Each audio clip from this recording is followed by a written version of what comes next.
Hi అండి, రైతు సోదరులకు నమస్కారం. మీరు చూస్తున్నారు ఎంరైత్నెస్ యూట్యూబ్ ఛానల్. నేను బిచ్నాయ్. మనం కనుక చూసుకున్నట్లయితే ఇప్పుడు ప్రజెంట్ జనవరి లాస్ట్ వీక్లో ఉన్నాము.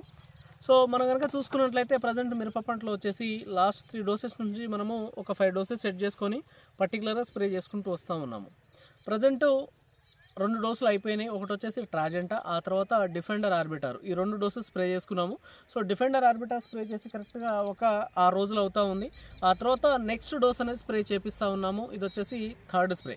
అయితే ఇక్కడ ఏం జరుగుతూ ఉందంటే ఇవాళ కాపు తెంపడం అనేది స్టార్ట్ చేశాము. సో అటు సైడ్ నుంచి తెంపుతూ ఉన్నారు. ఎక్కడైతే కంప్లీట్ అయిపోద్దో ఆ కంప్లీట్ అయిన ఇమ్మీడియట్గా ఒక పార్ట్ కంప్లీట్ అయితే ఆ పార్ట్ వరకు నీళ్ళు కట్టేసి మళ్ళీ యూరియా చల్లేసి ఆ తర్వాత ఇమ్మీడియట్గా వారధి స్ప్రే చేయడం అనేది జరుగుతూ ఉంటుంది. ఎందుకంటే డోసెస్ కంటిన్యూ చేయాలి, ఎక్కడ ఆపకూడదు. ఎందుకనంటే ఏమాత్రం టైం గ్యాప్ ఇచ్చినాం అనుకోండి 100% అక్కడ గ్రోత్ అనేది ఆగిపోయే అవకాశాలు ఉంటాయి. అట్ ద సేమ్ టైం చెట్టు మొద్దుబారిపోయే అవకాశాలు ఉంటాయి. అందుకోసం అని చెప్పేసి ఆ ప్రొసీజర్ ఫాలో అవుదామని చెప్పేసి అనుకుంటా ఉన్నాము. సో లాస్ట్ వీక్ ఏదైతే మనం ట్రాజెంటా స్ప్రే చేసామో దానికి ఎక్కడ గ్రోతింగ్ అనేది ఆగలేదు. చాలా బ్రహ్మాండంగా గ్రోతింగ్ వస్తూ ఉంది. అలాగే పూత వస్తూ ఉంది. ఆ పూత కాస్త పిందెగా మారిపోతున్నటువంటి సిచ్యువేషను ఒకసారి మీరు గమనించవచ్చు. మనం లాస్ట్ వీక్ స్ప్రే చేసినప్పుడు ఎలా ఉండే, ఇంకా ఈ గ్రోత్ అనేది మనకు కంటిన్యూగా ఇంకా ఇంక్రీజ్ అవుతూ ఉంది. దానితో పాటు మనకి పూత అలాగే ఇమ్మీడియట్గా పిందె రావడం అనేది జరుగుతూ ఉంది. మీరు గమనించినట్లయితే క్లియర్గా ఇక్కడ మనకి కాపు ఎక్కువ సెట్ అయి ఉంది కనుక ఇంకా తక్కువ కనిపిస్తూ ఉంది, కానీ ఇంకా అక్కడ ఇంకా చాలా బెటర్గా ఉంది. సో ఇలాంటి కండిషన్స్ ఖచ్చితంగా ఇది ఫాలో అవుతూ ఉండాలి. ఇంకోటి ఏంటంటే మనం స్ప్రే చేస్తూ ఉన్నాము, కింద కాప్ సెట్ అయి ఉంది. అది తెంపిస్తేనే ఇంకా మనకి ఇమ్మీడియట్ గ్రోత్ అనేది కనిపిస్తుంది. కాప్ సెట్టింగ్ అనేది ఇంకా అడిషనల్గా అవుద్ది కనుక ఈ టైంలో ఒక పార్ట్ తెంపిస్తూ ఉన్నాము, ఒక పార్ట్ కంటిన్యూ అవుతూ ఉంటుంది.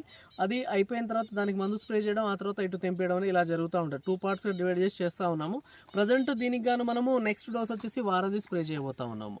సో ఈ వారధి వచ్చేసి వచ్చినటువంటి గ్రోత్ ఏదైతే ఉందో ఆ గ్రోత్ని అది కంటిన్యూ చేసుకుంటూ ముందుకు వెళ్తూ ఉంటుంది. ఎర్రనల్లి ఉన్న క్లీన్ చేస్తూ ఉంటుంది. అలాగే చాలా చక్కటి సైడ్ బ్రాంచెస్ తీసుకొచ్చి మనకి ఇంకో కాప్ సెట్ చేయడానికి ఇది చాలా ఎక్సలెంట్గా పనిచేస్తూ ఉంటుంది. ఇది వచ్చేసి మనం దాదాపు స్టార్టింగ్లో బాక్సర్ అని చెప్పేసి చెప్పాము. ఆ బాక్సరే ఈ వారధి. సో అది వచ్చేసి మనము డిసెంబర్ జనవరిలో అప్పుడు స్ప్రే చేసుకోవడం జరిగింది. అప్పటి నుంచి ప్రతి సంవత్సరం మనం స్ప్రే చేస్తూనే ఉన్నాము. ఈ సంవత్సరం కూడా ఇప్పుడు స్ప్రే చేసుకోబోతూ ఉన్నాము.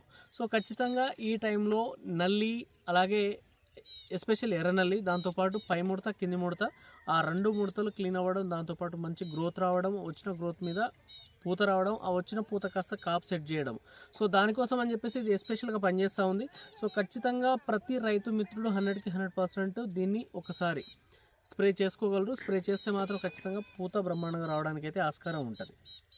ఇది స్ప్రే చేసిన తర్వాత సో నెక్స్ట్ ఒకసారి అలెక్సా 5G, ఆ తర్వాత సఫారీ చేసుకుంటే అంటే కాప్ తెంపించిన తర్వాత ఆ డోస్తోని మళ్ళీ ఒక 2-3 డోసెస్ స్ప్రే చేసి మళ్ళీ ఒక కాప్ సెట్ చేసుకుందామని చెప్పేసి ప్లాన్లో అయితే ఉన్నాము.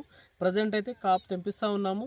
ఈ తెంపించిన తర్వాత నెక్స్ట్ ఎలాంటి డోసెస్తో ముందుకు వెళ్తూ ఉంటాము, ఆ తర్వాత దానికి సంబంధించిన గ్రోతింగ్ ఎలా వస్తూ ఉంది, ఆ కాప్ సెట్టింగ్ ఎలా వస్తూ ఉంది, సైడ్ బ్రాంచెస్ కానీ ఇంకా సెకండ్ స్టెప్ గ్రోత్ రావడం కానీ ఎలా జరుగుద్ది అనేది ఖచ్చితంగా మీకు ఇంకో వీడియో రూపంలో మేము ముందుంటాను. Thank you. మనం డిఫెండర్ ఆర్బిటర్ స్ప్రే చేసి కరెక్ట్గా ఒక 1 వారం రోజులు అవుతూ ఉందండి, 6 రోజులు అవుతూ ఉంది. సో ఈ డిఫెండర్ ఆర్బిటర్ అంతకుముందు మనం ట్రాజెంటా స్ప్రే చేసాము. ఈ 2 మందులు స్ప్రే చేసినందుకు గాను మనకి ఎర్రనల్లి తామర పురుగు అనేది దాదాపు క్లీన్ అయిపోయింది. ఆ తర్వాత మనకి చాలా చక్కటి గ్రోతింగ్ వచ్చి ఆ గ్రోత్ మీద మనకి పూత కనిపిస్తూ ఉంది. అలాగే పిందెలు గమనించండి ఒకసారి, పిందెలు పడుతూ ఉన్నాయి. సో ఇప్పుడున్న పరిస్థితుల్లో ఇది చాలా ఇంపార్టెంట్ అండి. సో అందుకోసం అని చెప్పేసి ఒకసారి ట్రాజెంటా, ఆ తర్వాత డిఫెండర్ ఆర్బిటర్, ఆ తర్వాత వారధి అని చెప్పేసి 3 డోసులు స్ప్రే చేసాము. ఆ తర్వాత నెక్స్ట్ వచ్చేసి ఒకసారి అలెక్సా 5G, ఒకసారి సఫారీ అని చెప్పేసి ఈ డోసెస్ ఫిక్స్ చేయడం జరిగింది. సో ఎందుకు అంత గట్టిగా చెప్తా ఉన్నానంటే ఇవి కనుక స్ప్రే చేసుకోగలిగితే డిసెంబర్, ఇప్పుడు మనం జనవరి ఎండింగ్లో ఉన్నాము.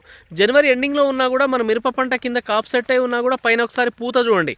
సో ట్రాజెంటా స్ప్రే చేసిన తర్వాత కొంతమంది అయితే మిరప పంట రికవరీ కానటువంటి సిచ్యువేషన్స్లో ఉన్నాయి నల్లతామరకి. కానీ మనం 3 సార్లు స్ప్రే చేసాము. చాలా చక్కగా నల్లిని నల్లతామరని కంట్రోల్ పెట్టుకున్నాము. ప్రజెంట్ కనుక మనం చూసుకున్నట్లయితే చూడండి ఎంత నీట్గా ఉందో. అలాగే ఆ గ్రోత్ చూడండి, ఆ గ్రోత్ పూత కానీ ఎంత నీట్గా కనిపిస్తూ ఉందో. ఆ పూత కాస్త మొత్తం కాపుగా మారిపోతూ ఉంది దాదాపు 90%.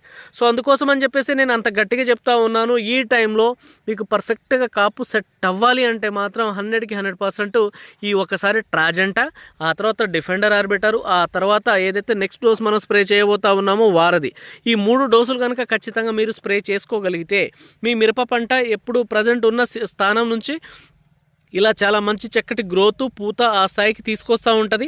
ఆ తర్వాత ఒక్కసారి అలెక్సా 5Gను ఆ తర్వాత సఫారీ కనుక మార్చి వారం గ్యాప్లో కనుక స్ప్రే చేసుకోగలిగితే ఖచ్చితంగా 10 క్వింటాల కాపు సెట్ అవుద్ది. ఇప్పుడున్న పరిస్థితుల్లో 10 క్వింటాల ఏదైతే ఉందో 10 క్వింటాల కాపు అని అంటే చాలా పెద్ద విషయం అండి.